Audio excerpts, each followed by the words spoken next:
শীতের সন্ধ্যায় শীতের সবজি দিয়ে বানিয়ে নিয়েছি মুচমুচে মজাদার বড়া। আর এই বড়া আপনি চা কফি এমনিতেও খেতে পারবেন, ভাত দিয়েও খেতে পারবেন।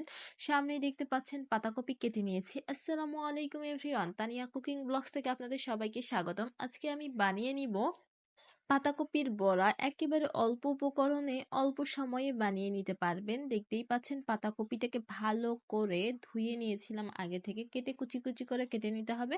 তারপর ধুয়ে নিয়েছি, ধোয়া শেষ হয়ে গেলে সেখানে আমি 1 কাপ পরিমাণে আটা দিয়েছি। আপনারা চাইলে ময়দা দিয়েও করতে পারেন, আমি এখানে আটা দিয়েছি। এবং 1.5 কাপ পরিমাণে চালের গুঁড়ো দিতে হবে, কিন্তু চালের গুঁড়োটা অল্প অল্প করে দিতে হবে, প্রথমে বেশি দেওয়া যাবে না। এখানে পেঁয়াজ কুচি, কাঁচামরিচ, ধনিয়া কুচি দিয়ে দিয়েছি। দেখতে পাচ্ছেন লবণ দিচ্ছি স্বাদ মতো, হলুদের গুঁড়া দিব 4 চিমটি পরিমাণে। এখন এটাকে ভালো করে সবগুলো উপকরণ মাখিয়ে নিতে হবে। এখানে আর কোনো উপকরণ না দিলেও চলবে।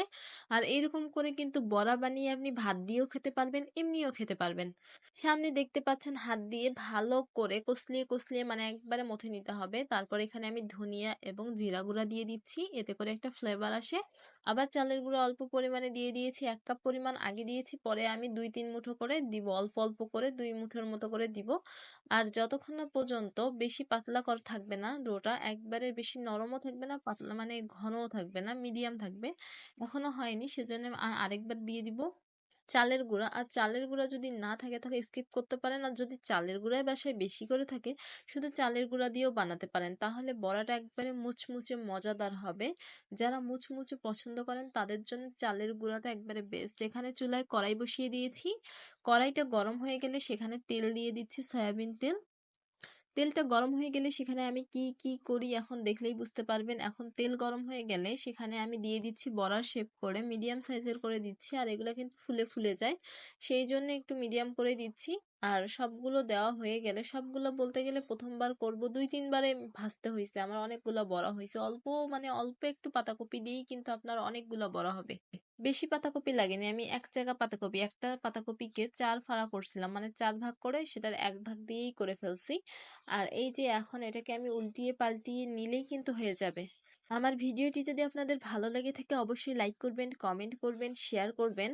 আমার ফেসবুক পেজটিকে লাইক করবেন এবং ইউটিউব চ্যানেলটিকে সাবস্ক্রাইব করবেন। যারা যারা অলরেডি করেছেন তাদেরকে অসংখ্য ধন্যবাদ। এখন এটাকে মিডিয়াম টু মানে লো আঁচের মধ্যেই ভাজতে হবে। প্রথমে হাই হিটে থাকবে, তারপরে লো করে দিতে হবে, তা না হলে কিন্তু ভিতরটা মুচমুচে হবে না, উপরটা পুড়ে যাবে। ভিতরে যদি মুচমুচে না হয় তাহলে আপনার এই বড়া খেয়ে কোনো মজা পাবেন না। সেই জন্য এই সময় ধৈর্য ধরে বড়াটাকে ভাজতে হবে। এটা ভাজতে প্রায় সময় লেগেছিল আমার 5 মিনিটের মতো।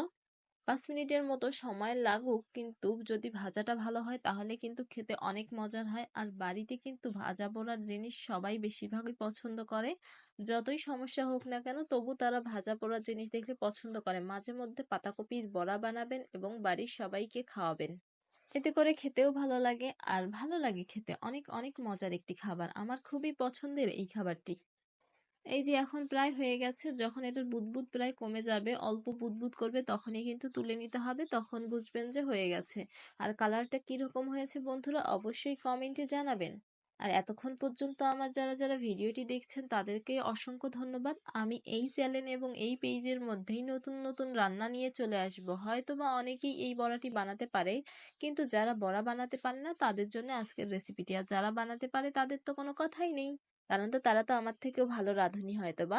এই যে দেখতেই পাচ্ছেন সবগুলো বলতে গেলে 1 পিস ভাজা হয়েছে, ওইদিকে কিন্তু চুলায় আরো আছে। আর গরম গরম আমার ভাইকে খেতে দিয়েছিলাম, আমার ভাই ভেঙে দেখাচ্ছে যে কতটা মজা হয়েছে আপু। আর এই যে সবাই ভালো থাকবেন, সুস্থ থাকবেন, আসসালামু আলাইকুম।